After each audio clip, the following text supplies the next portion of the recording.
This method can help answer key questions in the complex aortic anomaly field about the chimeral divaticum.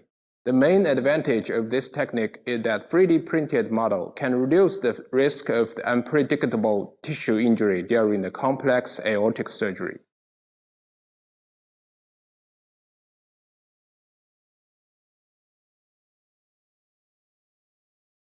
For the segmentation of a region of interest, import all of the computed tomography angiography images into the software in a DICOM format and double-click to open the patient case within the case library.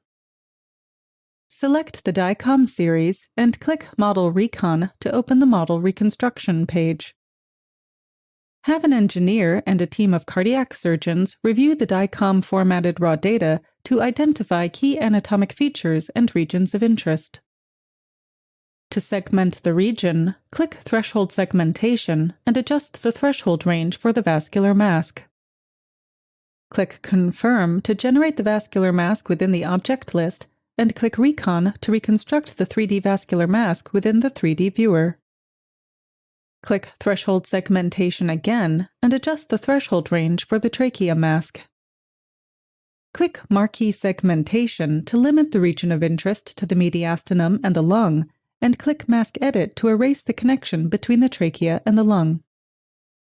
Click Region Grow and click any point of the mask in any one of the 2D viewers to select a seed. Confirm that the region grows as a result and that the trachea mask will show in the object list.